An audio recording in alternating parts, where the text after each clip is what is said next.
Hello friends, welcome to my YouTube channel online learning website. दोस्तों, भारत की राज्य व्यवस्था में सिविल सेवा की परीक्षा हेतु हम लोग आज बात कर रहे हैं संसदीय समितियां में वित्तीय समितियों के अंतर्गत हम लोग बात कर रहे हैं प्राक्कलन समिति और सार्वजनिक उद्यम समिति क्या है।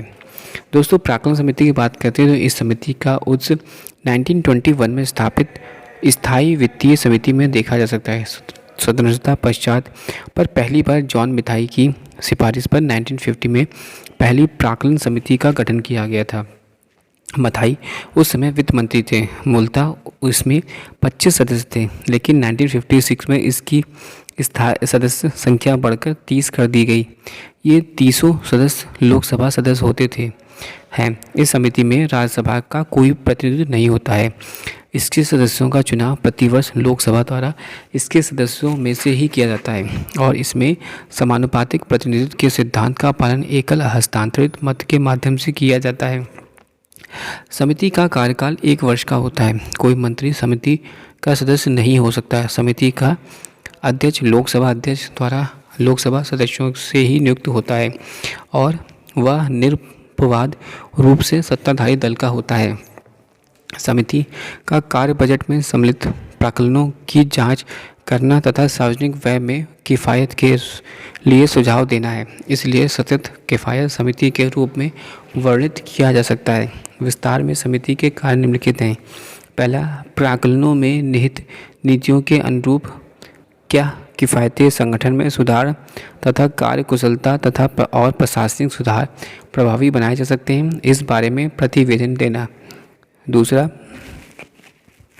प्रशासन में कार्य कुशलता और किफ़ायत लेने के लिए वैकल्पिक नीतियों के बारे में सुझाव देना। तीसरा, यह जांच करना कि प्राक्कलन में निहित नीतियों के अनुसार ही राशि की समुचित प्रावधान किया गया है। चौथा, संसद में प्राक्कलन की किस रूप में प्रस्तुत हो, इसके बारे में सुझाव देना। समिति उन सार्वजनिक उद्यमों को अपने कार्य के दायरे में नहीं लेगी जो कि सार्वजनिक उद्यम समिति को आवंटित है। समिति समय समय पर पूरे वित्तीय वर्ष के दौरान प्राक्कलनों की जांच करती रह सकती है तथा जांच आगे बढ़ती ही सदन को अपना प्रतिवेदन सौंप सकती है। समिति के लिए किसी एक वर्ष के समूचे प्राक्कलनों की जांच अनिवार्य नहीं है।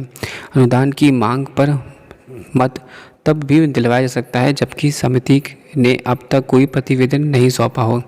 तदपि समिति की भूमिका निम्न कारकों से सीमित हो जाती है।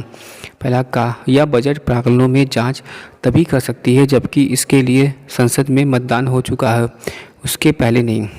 यह संसद द्वारा निर्धारित नीतियों पर प्रश्न नहीं कर सकती है। इसकी अनुशंसाएं परामर्श के रूप में होती हैं, मंत्रालयों पर बाध्यकारी नहीं होती हैं।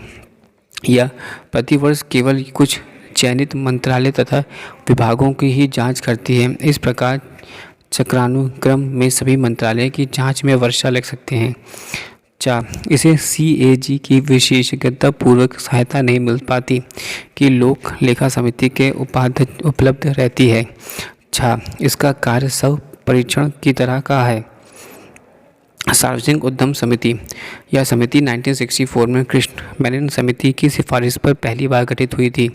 शुरुआत में इसमें 15 सदस्य थे, हालांकि 1974 में इसकी सदस्यता की संख्या बढ़ाकर 22 कर दी गई। समिति के संसद द्वारा इसके सदस्यों में एकल हस्तांतरित मत के माध्यम से समानुपातिक प्रतिनिधित्व के सिद्धांत के आधार पर निर्वाचित होते हैं। इस प्रकार प्रत्येक दल का प्रतिनिधित्व सुनिश्चित किया जाता है। कार्यकाल 1 वर्ष का होता है। कोई मंत्री समिति का सदस्य नहीं बन सकता है। लोकसभा अध्यक्ष लोकसभा सदस्यों में किसी एक को समिति का अध्यक्ष नियुक्त करते हैं। इस प्रकार राज्यसभा सदस्य इस समिति के अध्यक्ष नहीं बन सकते हैं। समिति के निम्नलिखित कार्य हैं। पहला, सार्वजनिक उद्यमों के प्रतिवेदनों एवं लेखा की जांच करना। दूसरा, सार्वजनिक उद्यमों पर CAG के प्रतिवेदन की जांच करना। तीसरा, यह जांच करना कि सार्वजनिक उद्यमों का प्रबंधन ठोस व्यावसायिक सिद्धांतों तथा युक्ति संगत व्यापारिक प्रचलनों के अनुसार दिया जा रहा हो।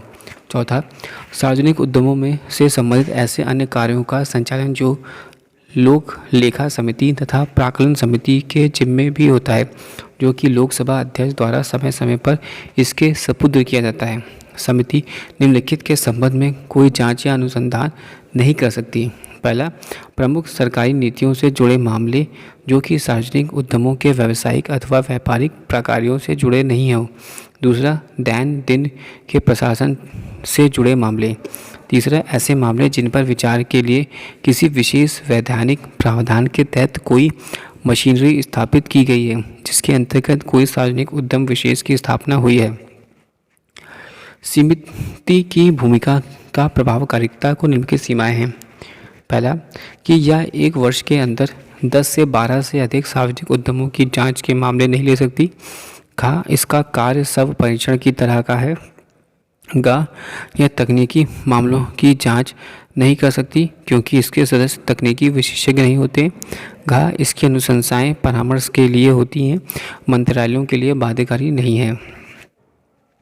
विभागीय स्थायी समितियां लोकसभा के नियम सीमित अनुशंसाओं पर संसद में 1993 में 17 विभाग संबंधी स्थायी समितियां गठित की गई हैं।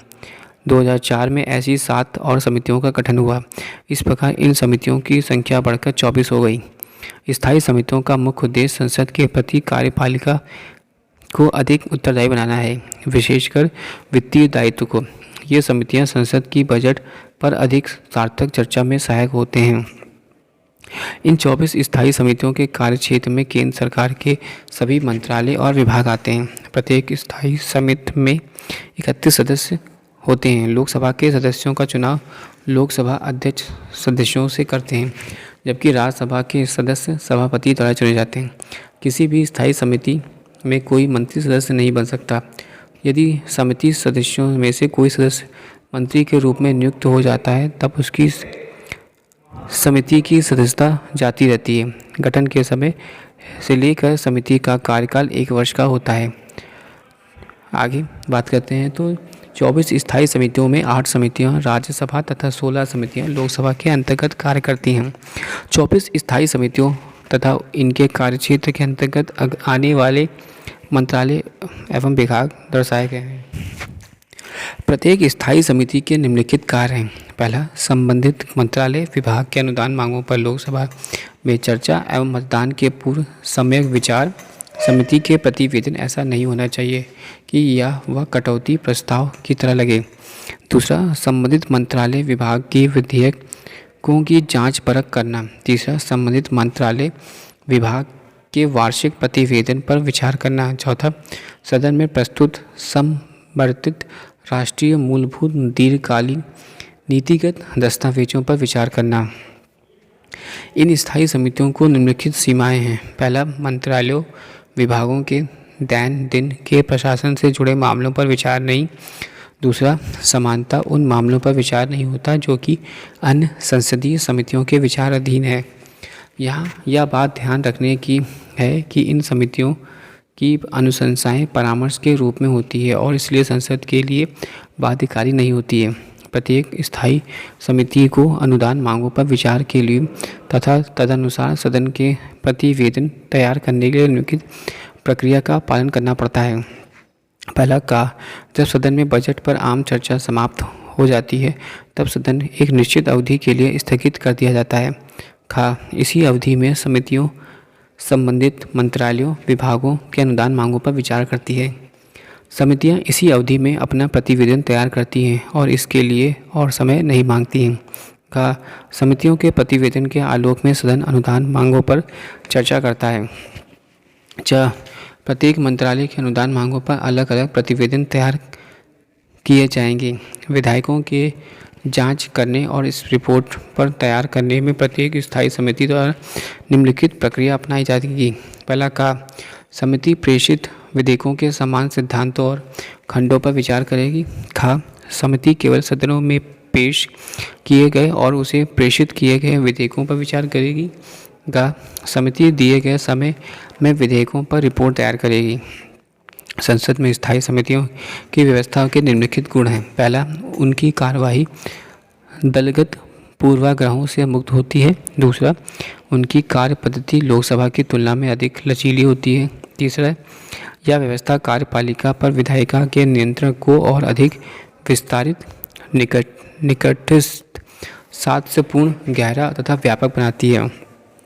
चौथा, यह व्यवस्था सार्वजनिक खर्च और कुशलता सुनिश्चित करती है क्योंकि मंत्रालय विभाग अपनी मांगों को सावधान पूर्वक सूत्रित करते हैं। पाँचवा, समितियां संसद द्वारा सदस्यों को सरकारी की कार्य प्रणाली समझने में मदद करती है और उनका योगदान सुनिश्चित करती हैं। समितियां विशेषज्ञों की राय अथवा जनमत के आधार पर प्रतिवेदन बना सकती है।